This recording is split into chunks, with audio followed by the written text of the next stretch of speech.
I'm Micah Miller. I'm the executive director of the Guitar Center Music Foundation.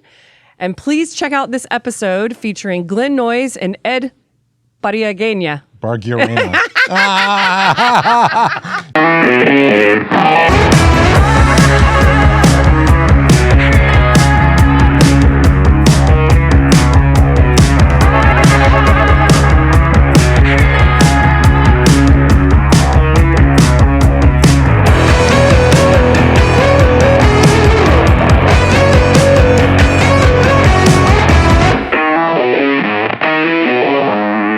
So I just want y'all to just introduce yourselves to us, okay? Because I call you Glenn the drum guy, but I don't actually ever remember your title.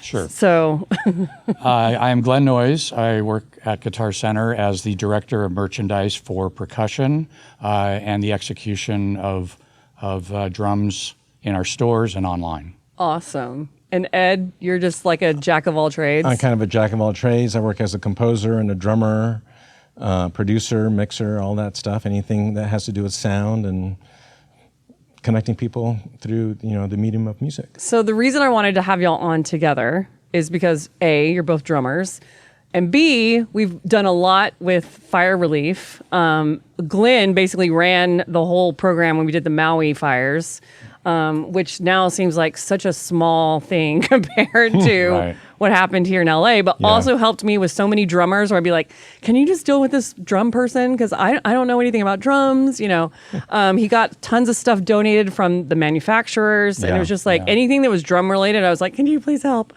And then Ed is with Altadena Musicians, which is I guess it's a volunteer-based group of people in Altadena. Do you want to say something about it real quick? Altadena Musicians started with my dear friend Brandon Jay, who you've met, who's also a drummer and a composer. And, he lost his home in the fire. I did not, and we were neighbors. We're not that far far apart from each other.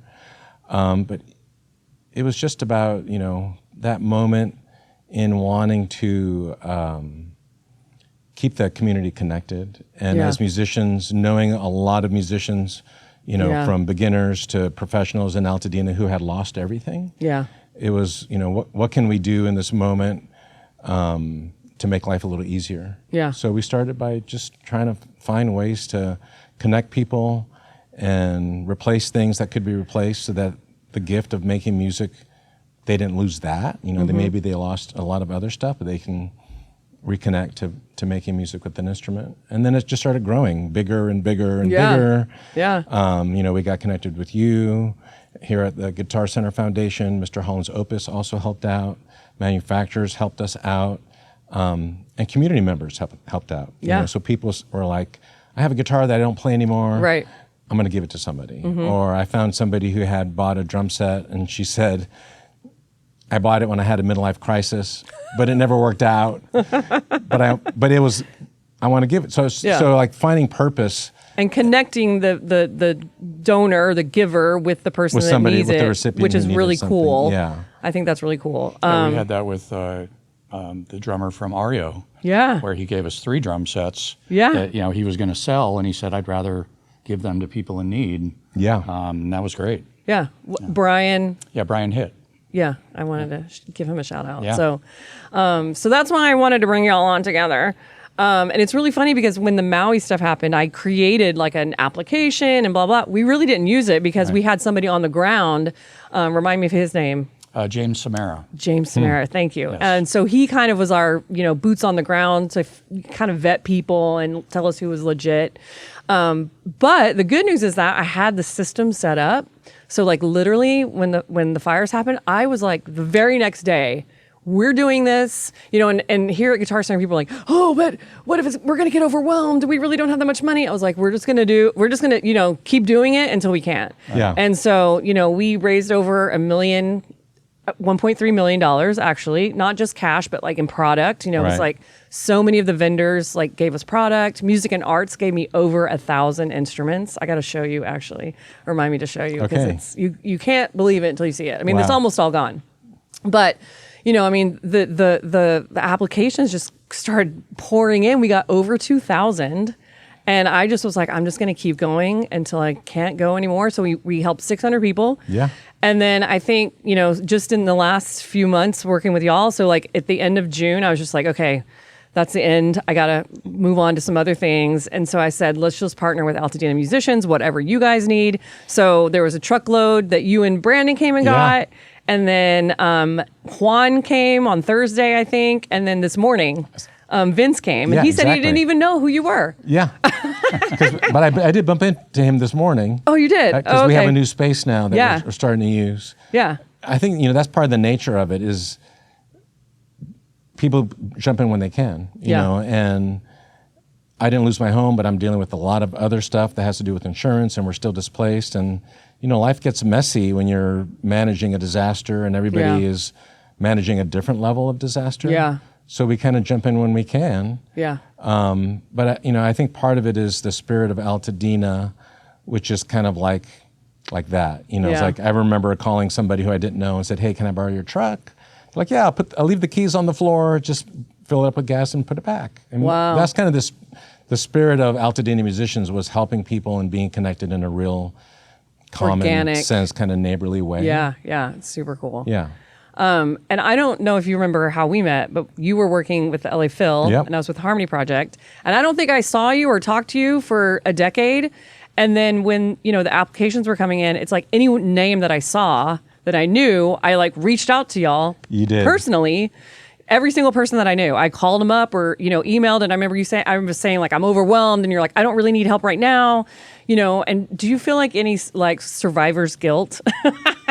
I mean, are you back in your house? No, we're not. Okay, you're not. We're not. So your house is standing, but you're not in it. But it's a bit of a toxic mess. And the process of getting it cleaned up is just slower than you think.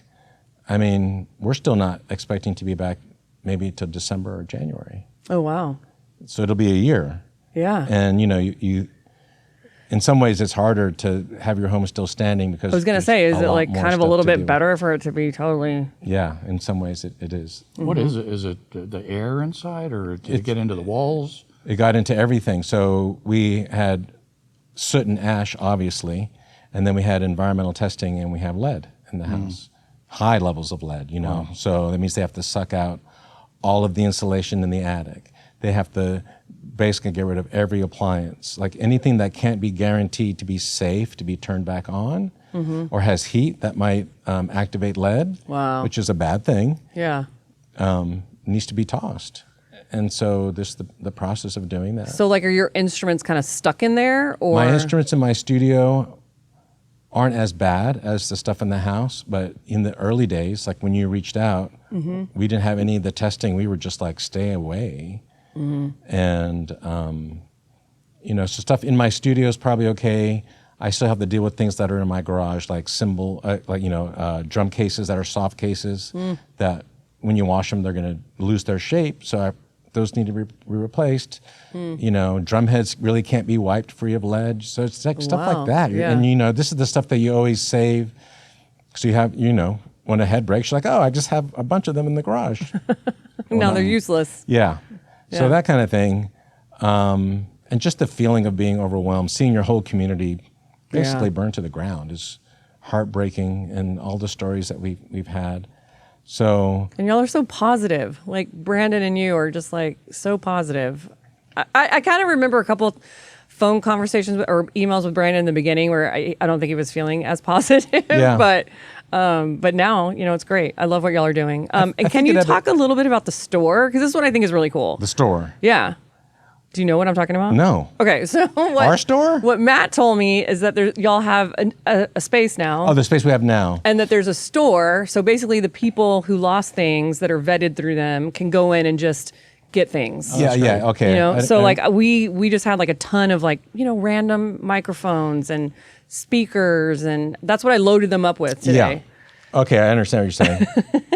It's not really a store because people aren't buying anything. Right, of course. But people can come and browse. We're usually there records. to help a lot them. of records. We have all kinds of LPs. So people lost records. We have so many records that people gave away. And so we've had pop-ups where people can come, get instruments, get records, get gear, get microphones, get cases. It's just like... And just kind of like see them on a human level. You know, Yeah. it's like it's not as much about the gear, although the gear is a real gift because it allows them to get back into music making. But it's about seeing people and the care that we have for each other. Yeah. You know, especially when you're in a situation where sometimes the insurance process isn't as friendly. And you know what I mean? Yeah. So it's like, how do we get back into connection mode versus disaster organization mode, or whatever you want to call that. So it's really about being face to face with people. And Altadena is a small town, but I've met all kinds of people that I didn't know until now. Yeah. You know, other musicians, other families. Well, I saw several times too, not just musical instruments, but it was on the news quite a bit, and just seeing the household things you need that you lost. Oh, yeah. And seeing these pop-ups, like you mentioned, where anyone could just come and get what they needed. Yeah, and towels and... Yeah, it was very, watching that was very moving, very emotional. Yeah. Because I can't imagine, I've gone through a fire where we lost all of our equipment, our studio burned down years and years ago. But I've never lost my home or anything like that. So it's I just can't even imagine that feeling. Yeah. So talk a little bit about Maui, because you got to. I didn't get to go to Maui. So tell me, like, when you went there, you know, what that was like. And Sure. Well, luckily, you know, there's a group called the Musicians of Maui, and they're all the players that play in Lahaina. They play all the hotels, and many of them, you know, that's their full-time job. They'll play 3 to 5 shows a day, where they're jumping from hotel to hotel. And for, you know, over 20 years, when I had my shop, you know, before Guitar Center, West LA Music, they would buy all their equipment from me. So I've known them for decades. Yeah. And it's this, you know, it's a group of about 20, 25 musicians. And they would all put their orders together every couple of months and to save on shipping. And I would send them these care packages. And so as soon as that happened, I immediately reached out to James because he still buys all his gear from me or from Guitar Center. You know, I just said, you know, how bad is it, and what can we do to help? Yeah. And so, you know, over a couple of weeks, we started realizing who lost what. That's when I got you involved. Yeah. And so we were able to replace a lot of their equipment and get them back to playing, at least, you know, so they could, you know, that was the big try thing. and make a living. Yeah. So I got working. invited over there last September. You know, they were all saying, if you ever come over here, you're going to be treated like, you know, a king. I was like, that's not what I want. necessary, yeah. Yeah, not necessary. But I mean, they really did. Aww. I mean, we went there on vacation, and you know, everyone, they did this really cool thing at City Hall where they honored us, Guitar Center. They had our logos up. They had, you know, all the musicians who could be there were there. What I really liked is that a lot of them couldn't be there because they were working. They were playing the instruments that we provided them. Yeah. So, and then they did the next night. They took us to a luau, and we were like the grand poobah up front, and then the night after that they did a benefit concert, and I got up and played with them, and again, about half of the musicians couldn't make it because they had their own gigs. Yeah. Which was great, but at different points over the week, I got to meet most of them. Okay. And it was just, a lot of tears, a lot of emotion. They were just so thankful that we were there to help them out. Yeah. So, and that's the best feeling in the world. So you've been at Guitar Center for a very long time. I have. Like, we don't even need to say, but it's many decades. Yeah. Multiple. Yeah. Has there been other things that Guitar Center has done like this? Do you think, you know, has the reputation changed? You know, like what are people saying about, like, how have you sensed it change? Because you've gone through many different transitions in leadership. Yeah, I'm really glad of where we're at right now because the company has taken a lot of different directions over the years. We've never done anything at that level of what we've recently did locally and with Maui that I remember. I mean, we've donated a lot of gear and stuff, but nothing at that level where we, we encouraged people. We wanted to help them. We, did the whole application process and just really doing everything we could to get them back up and running with their instruments.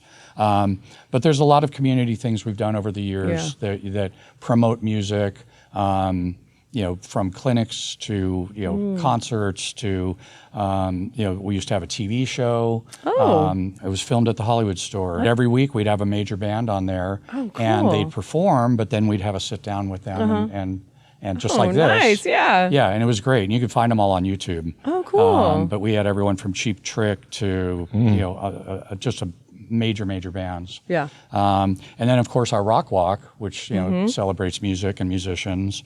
And that, I'm really glad that that's back. Our current leadership is really working hard on bringing a lot of the culture back that we lost over the years. Yeah. And I've been very heavily involved in that. And so I'm really excited about that. Things like Rock Walk, things like Drum Off. I was just going to say, I really want to bring the Drum Off back. Well, we're bringing it back. Oh, awesome. We are. I mean, Gabe announced it last week, our CEO, for those of you who don't know. Gabe announced it in front of all our vendors when we had our big vendor summit. And so that's something that I'm diving headfirst into. Awesome. So I would love to be involved in that. Absolutely. Absolutely. I think I told you already, but I went to South Africa to teach, and there was this guy there who, when I talked about Guitar Center, because I was talking about that too, he's like, "Oh, I won the Drum Off, and it totally launched my career." Yeah. And this is in South Africa, So it's like, wow, so amazing. These things that were, I think, hopefully that we don't take them for granted as a corporation, So no, it just, it ran its course. It's probably a lot of work. It was the longest running, most successful promotion the Guitar Center's ever done. It ran 28 years. Wow. I started it back in dating myself. I think the first year we did it was 88. Wow. And a guy named Dave Weiderman and I started at a very local level. We only had 6-7 stores at that time. Wow. And I think the grand prize back then was like a drum set, $100 snare drum or something, and maybe a Zildjian crash cymbal. Now, before we ended it, it got up to where we were giving away cars, and we were giving away. Oh, wow. We were giving away $50,000 worth of gear and endorsements, and so it is, but it will come back. And the nice part with that was it touched so many musicians, thousands and thousands of drummers. And you mentioned, how many of them went on.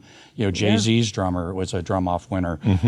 Elon Rubin, who just got the gig with Foo Fighters, is a Drum Off winner. Yeah. Oh, wow.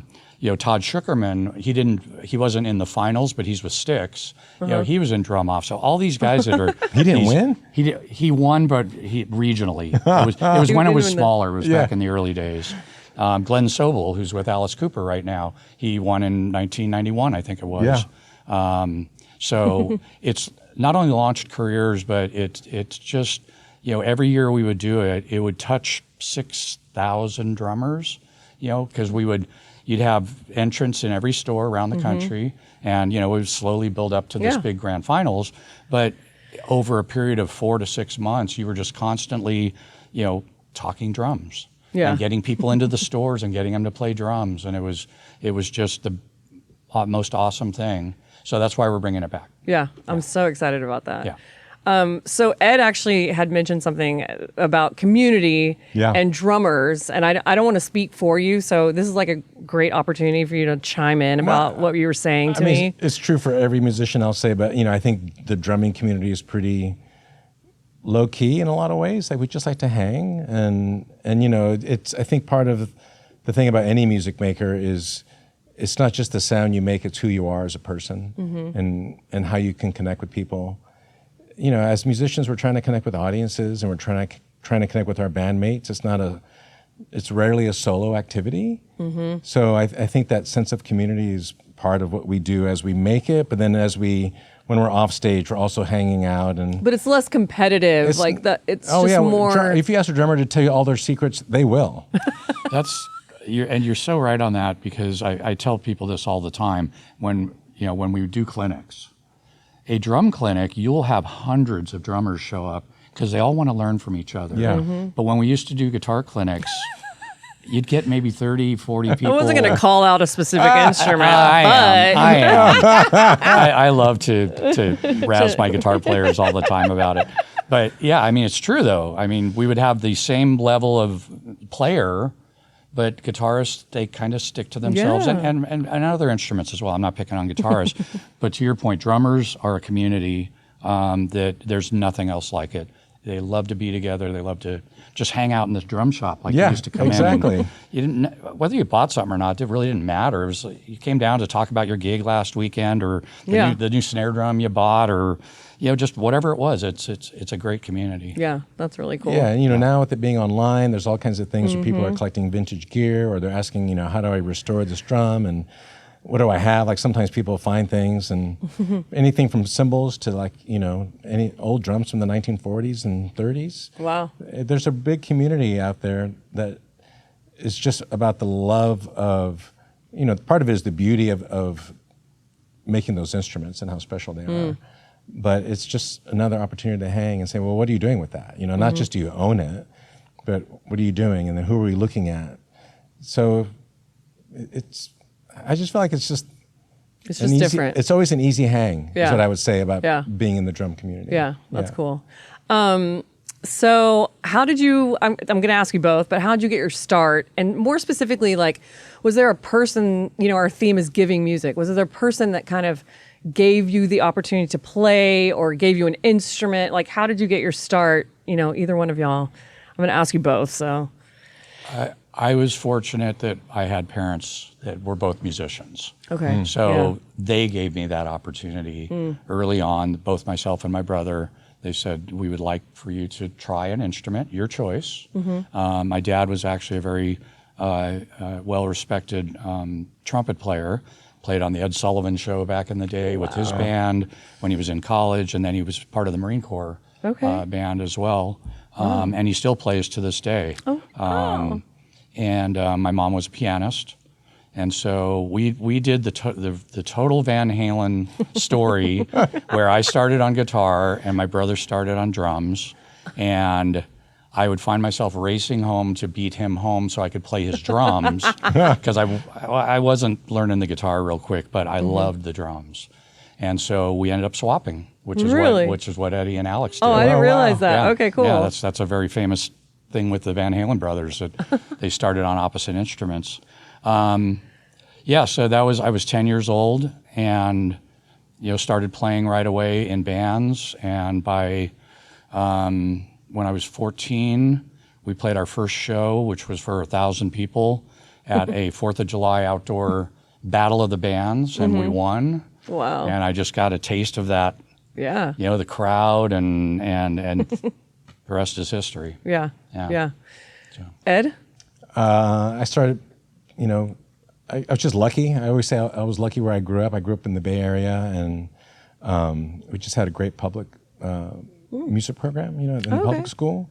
And whereabouts exactly? I grew up in San Jose. Okay. The Silicon Valley now, as they call it. And I can remember every music teacher I ever had by name. Yeah. And in the beginning, I was 9 years old, and Jerry Saxon, who was the music teacher at my elementary school, had a drum class. And I thought, I want to do that. And he was so cool. The school only had one drum set. Okay. But he himself built mini drum pads so that as we were all sitting watching somebody play, we could practice along. And we would just kind of scoot over until we all got to play. And he made it just really easy and fun, and we would learn little things. And then I remember I was auditioning for some song we were going to play, and a friend of mine said, if you play some fills, I bet you get to do it.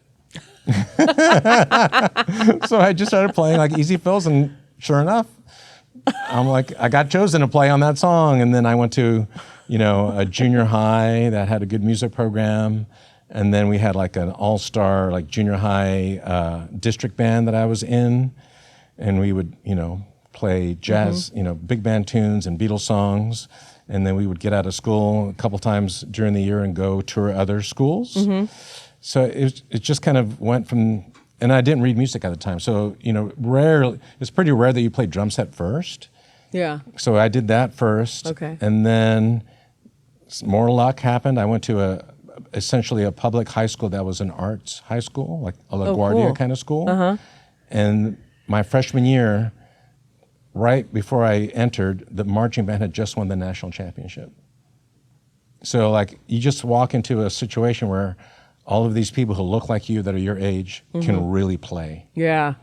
And it's that's back to the inspiring. drum hang. We would just sit around and drum. Like, how did you do that? What is that? What is that thing you're doing? What is that called?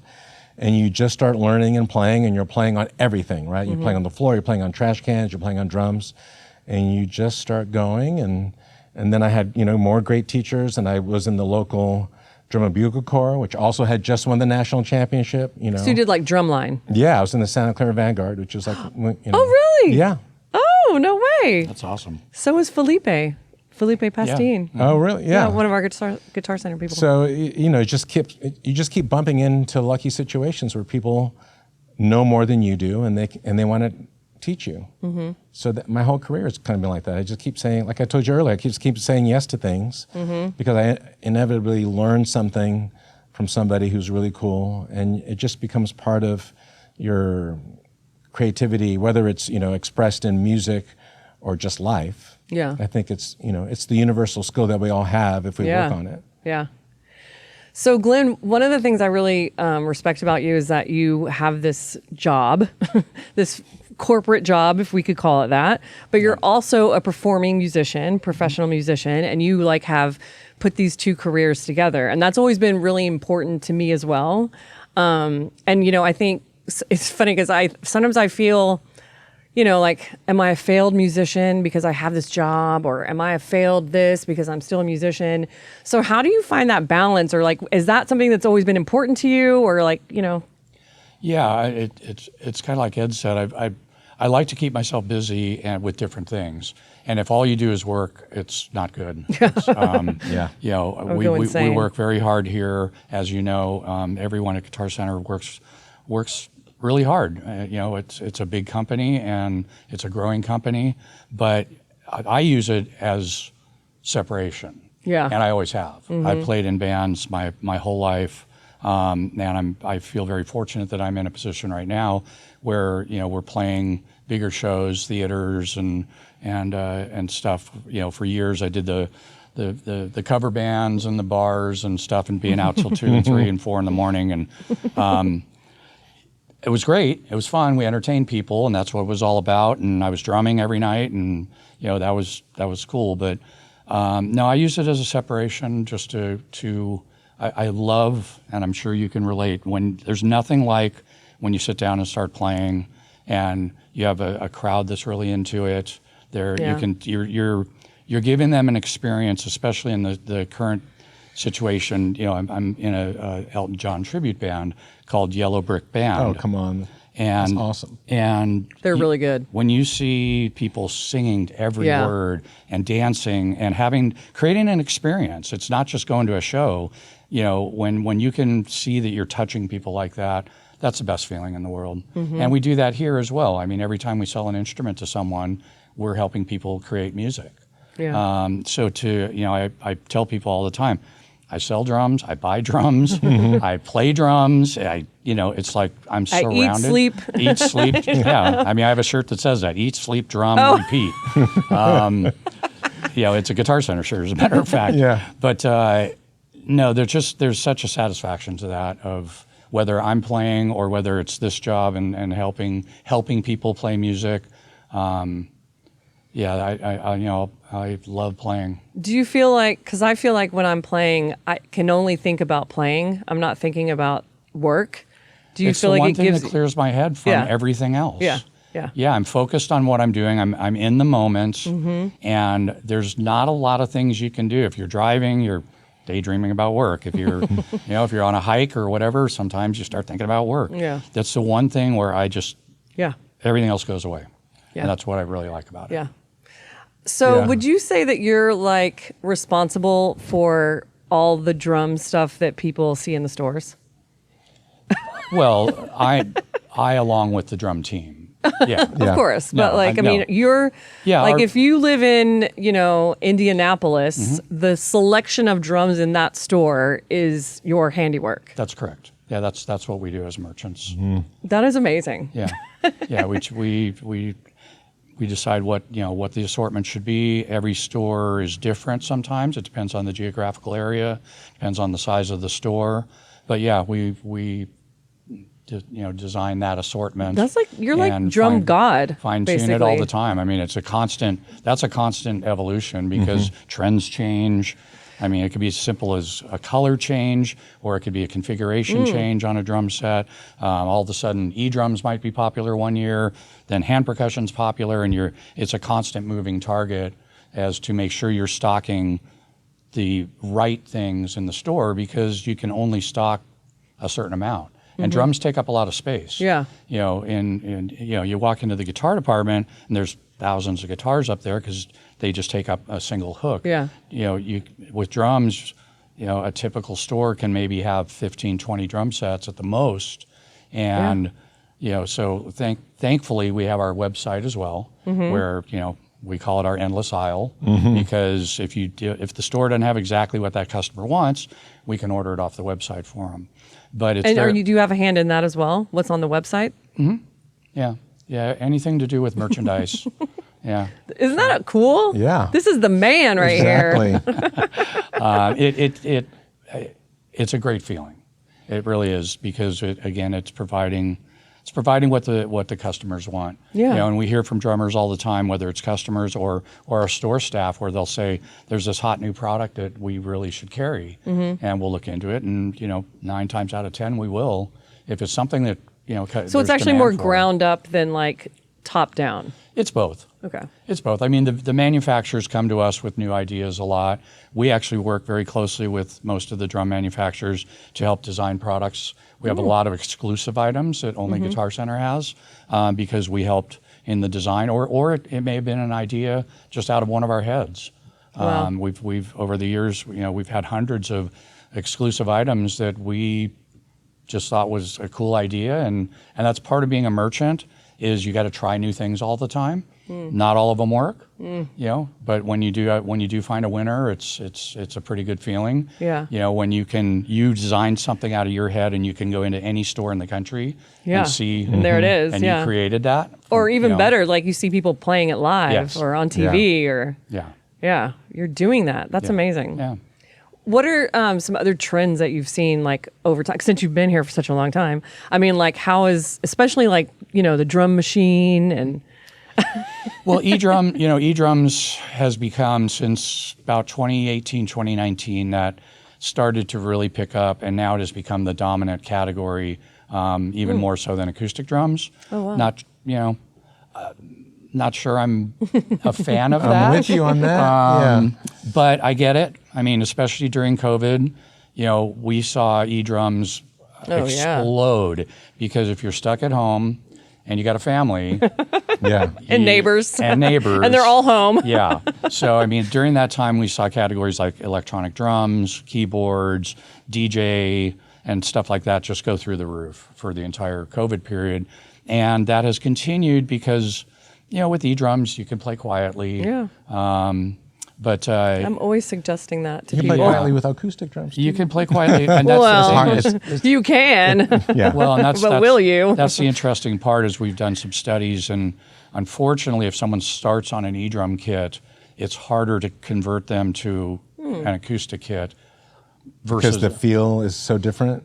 I think. I mean, the ability that you can pull on an acoustic drum, we know this. You can create all kinds of sounds. Correct. A lot of them are pretty soft. Right. But you learn how to hear all the subtleties from the middle of the drum to the edge. Yeah, and an E-drum kit is easier to play typically. You get a lot more bounce off the heads. It's like running on the treadmill versus outside. Yes. Yeah. But it's what we've learned is that customer kind of settles on their E-drum kit. It's like it's in the corner of the bedroom. I practice on it.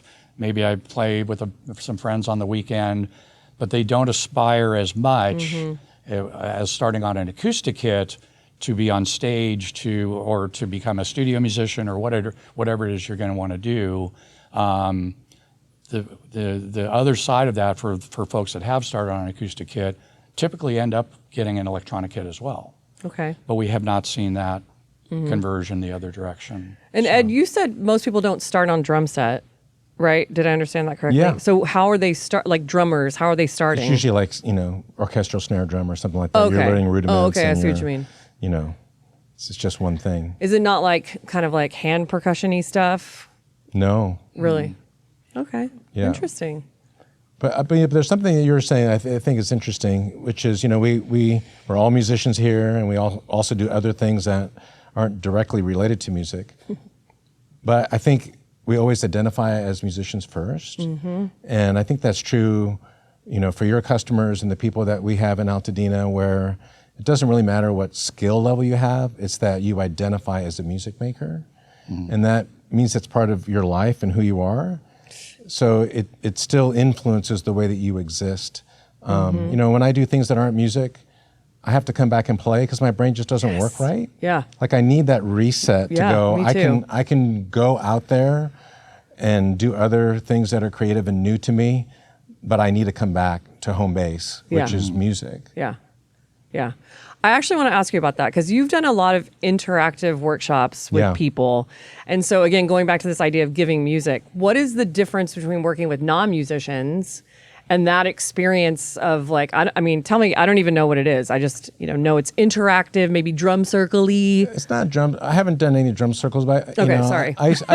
No, nothing against it. I'm just saying. Fun. A lot of stuff I've done has been, as a public engagement kind of curator, where I worked at the Music Center for 10 years. They had a program called Active Arts, and it was about inviting usually amateur musicians, to come and explore together. But it's about community. So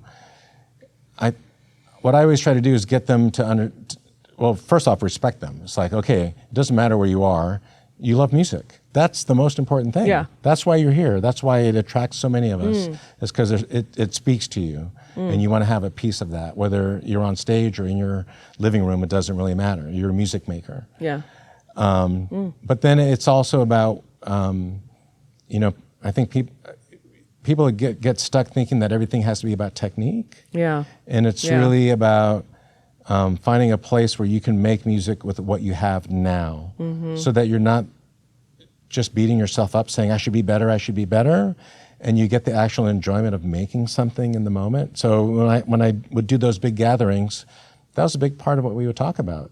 It wasn't just here are the tips and tricks to get better, but it's like how you think about yourself and how you treat yourself in the moment of practice is also something that you can work on. And know that it's a lifelong journey. I mean, I've been playing for decades, you've been playing for decades, and guess what? I'm still working on it. Yeah. Oh, yeah. Totally. Right? And that's the beauty of it, and that's the challenge of it. So I think you embrace that and enjoy it. It's like, let's keep growing together. And so how have you seen like non-musicians, if you will, react to that? I mean, like what, maybe you don't know, I don't know, but I think what the kind first of thing is impact? that they take a big sigh of relief. Okay. It's like, I don't have to be worried about technique all the time. No, you can't, we're not all going to be the best musician in the world. There's the saying is there's usually somebody better than you. No matter how good you get, there's probably someone who's better than you. Yeah. Or they're probably just being born right now. Yeah, exactly. Oh yeah, totally. I mean, my heroes, a lot of them are younger than me now because they're just have a thing. So I think it's about getting them in a framework where you're encouraging them to keep coming back to the instrument, because that's the thing that makes music making matter, that you're doing it. And then, and then sometimes you do give them little things like, I see, if you think about this one little thing, it's going to change the way you play. And I think as professionals, we all know that those nuances are the thing that makes somebody, the difference between good and great are those little tiny things. Yeah. And if you are learning music for the first time, you might not know what to look at. Yeah. Even though it's right in front of you. Yeah. Like I often talk to students about just their grip, drum students, and I'll say, take a really close look at someone like Peter Erskine. You could snatch that stick out of his hand. Yep. That's how loose and relaxed he's playing. So Instead of being like, yeah. So learning how to see those things, and guitar players are the same. When you really take the time to look, they're playing super small and efficient. They're concerned about tone and those things that when you play, you're like, Effortlessness. oh, I sound good all of a sudden. Yeah. Yeah. Well, to your point that you're always learning, and I recently was having some problems with playing, some cramping and stuff. Oh, wow. And so luckily Todd Schuckerman is a dear friend, and we jumped on a call together on a Zoom call, and he said, start playing, and within a second he said, I know what it is. Yeah. Wow. And he said, you've been, for whatever reason, your hands aren't loose enough. And he described that exact thing where the stick should literally fall out of your hand. Yeah. And I had to be reminded that I used to do that, but for whatever reason I was playing a little harder or something. And the second I went back to that, it fixed everything. Wow. Yeah. So you're constantly learning, even decades Forgetting later. and relearning it Forgetting again. and relearning, or getting old and forgetting it. But no, and then it was funny because we went to a show with Dave Garibaldi right after that, and I was focused on his hands, and those sticks were so loose. Yeah. I mean, they literally looked like they were going to fly out of his hands. And I was like, okay, that's right. Thank you for the reminder. Yeah, and so I think part of that too is music communicates on an emotional level. So when you have big emotions from the way that someone's playing an instrument, whether it's drums or guitar, you tend to try to recreate that in a big way. But the truth is they're making it in a really relaxed way, but the emotional impact is big. Yep. So it's almost like small technique, but big presence and big impact. And when you're a beginner, you're like, oh, it feels like this. You're like, it does feel like that, but it actually doesn't sound like that. Yeah. So I've been talking a lot about how Guitar Center is like the access point for so many young people who, don't have band programs, don't have music programs, and it's a lot in this country, I hate to say. Yeah. But I hear so many people say, well, I would go to Guitar Center every Sunday and play drums, and especially with drums, it's not like something you're going to have in your apartment, or so how do you see Guitar Center as like that, access point? Well, it's we've always encouraged people to play. Yeah. And there's a lot of stores for whatever reason, and even my old store, the vibe was more like we don't, not that we didn't encourage people to play, but you had to be qualified first. Versus at Guitar Center, it's very welcoming. It's like we want people to come in and play. We want them to enjoy the instruments. And luckily, for us, we have 300 stores around the country. So, not everyone, but most people are close enough that they can go experience that. And a lot of our competition is online. And you can't do that when you're an online competitor. Right. So, a really big focus is getting people into the stores, and we're very lucky that musical instruments are, you have to play them. You have to touch them, whether it's a guitar, a piano, a drum. Yeah. It's not like you're buying a vacuum cleaner on a website and you know what it's going to do. It's going to clean the floor. You could go in, and I tell people all the time, you could, especially like in cymbals, you could have 10 of the exact same cymbal lined up, and every one of them has a different character to it. Oh, wow. A different tone, a different resonance, a different pitch. And that's the beauty of musical instruments, especially when they're handmade, which is drums, cymbals, guitars, things like that, is that you really do have to go in and make sure it's the right instrument for you. And so we encourage people to play. We make sure drum sets are set up completely.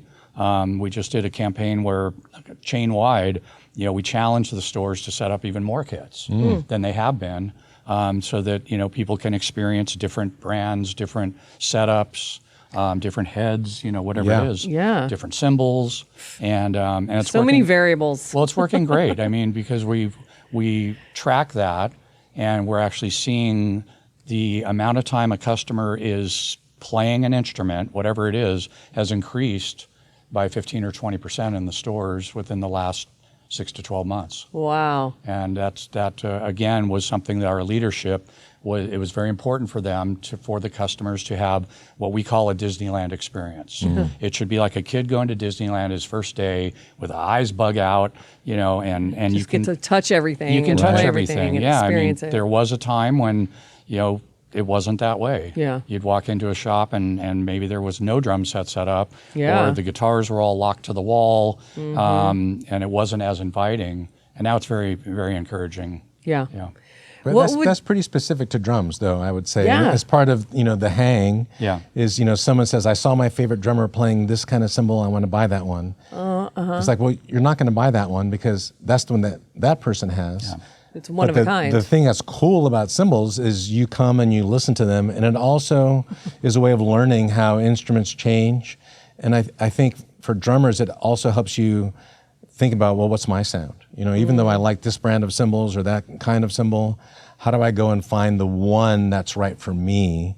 And being able to go to a place where you can try out multiples of the same thing is how you kind of pull people into the drum tribe, because it gets real nerdy then in a fun way. Yeah. But when you think about famous players, it's like, oh yeah, their sound is in their hands, right? But it's also in their sonic choices for how they tune their drums and the kind of cymbals they use. Gosh, there's so many variables. Yeah. I'm telling you, it's like overwhelming. That's why I always have to go to you, because I'm like, I don't know, the hardware, the cymbals, these hard shell packs don't have snares, and like I'm just like, there's so many things. Like, Well, when I was on the sales floor, years ago, people would come in all the time. To your point, they'd go, "What's the best cymbal?" Or what's the best snare drum? I said, there's no best. Yeah. It's what you like. You may love the sound of this. I might not like it. I said, and that's the cool part about being a drummer is you do design your own sound. Yeah. A guitar has to be tuned a certain way. A piano, it's going to, it's already preset in that sense. Drummers can do pretty much anything. Yeah. You can detune. You can set up the kit exactly to your specifications. It may make absolutely no sense to the next drummer, but if it works for that person, that's creating their sound and their environment. So this is my next question for both of y'all, is that if you had a kid, maybe like a 10-year-old, and they came up to you and said, I want to be a drummer so bad, I have no resources. Or in your case, I want to say composer. Yeah. Because some kid who really wants to write music, no resources, what would you tell them? No resources? Meaning, their parents don't have money, they don't have it in the school, how would they, what would you say?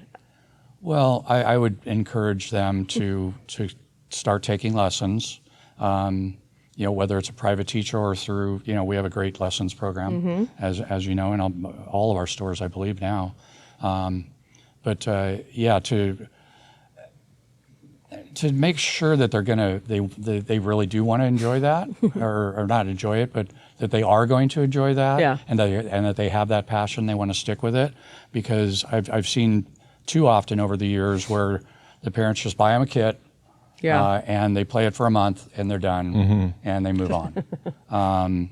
So I think it's more important to make sure that they're truly interested in whatever the instrument is, and then encourage them. And there's different ways to get into that, but that way you're not making a big investment right off the bat. Yeah, for sure. So, and you can find out pretty quick. I mean, I did teach for a few years privately, and you could tell pretty quickly if someone, if the parents were forcing it on the child or if they really wanted to do it. Yeah, or if it was just something that looked really cool, but then when you sit down, you're like, oh, okay, maybe not. Yeah, when you tell them it's going to, you're not going to learn overnight. And especially nowadays with the attention span of younger folks, I'll say, when you tell them it's going to take a few years, they're like, huh?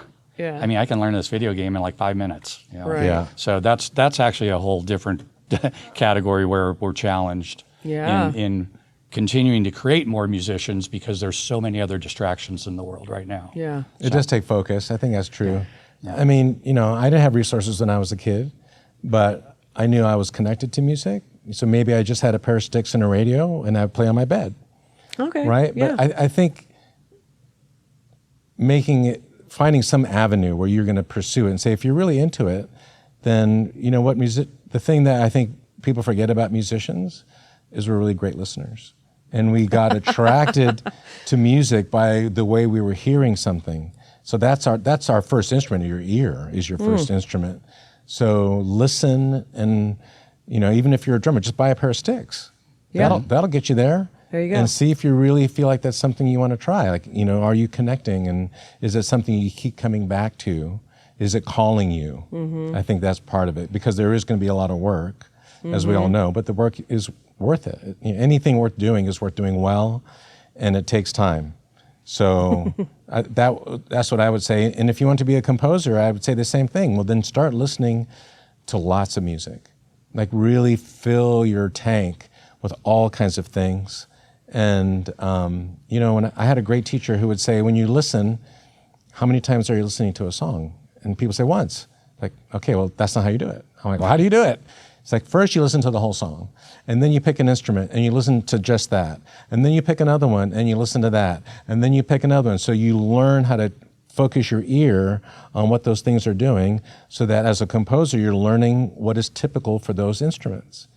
It's the sound of it. It's what does a bass player do that's different than what a guitar player does? And how do you learn all those things? Mm-hmm. It all comes back to listening. Back in the day, I just would buy endless CDs, thousands of them, and I would just listen. And, we don't have that as much anymore. Like, same thing, when you go to a music store to listen to cymbals, we used to have that thing we could go to a record store and discover things that we didn't know existed. It was like a way to go, what is this? What is that? And all those listening stations really made a big difference now. I think now you have to maybe encourage younger students to curate their own playlist and not just rely on the playlists that are there, but start looking around for other things and trying more things out. Yeah, and in that regard, it's like the access, it's like it's right. You have so much access. When you would go to buy a record or a CD and they didn't have it, you were shit out of luck. And now it's like it's like everything is out there. Like, I even feel overwhelmed listening to music now because I'm just like, there's too much stuff. It's just too much, Yeah. Well, I used to love going to the record store and not knowing, not knowing what that band was. Every week I'd run down to buy a new album, and that's how I would discover some of the greatest bands I did at the time. Is I'd pick up you'd have to look at the album cover. You couldn't go online and look them up. So you had to read the album cover, and you had to buy it and take it home and listen to it. And I discovered so many great bands by doing that. And to your point, now there's so much content. It's like, where do you begin? Yeah. So. Well, I just want to thank y'all both for being here, and thank you both for giving music and for helping give back. And like, really, I mean, it's selfless, and I can't tell you how much I appreciate both of you for helping me also facilitate that. So just thank y'all both for being here, and look forward to chatting more. Yeah, thanks for having us. Appreciate you and all the work that you've been doing to help communities bring music back to their lives. Still happening. Yeah, absolutely. Ongoing. You are amazing. Thank you.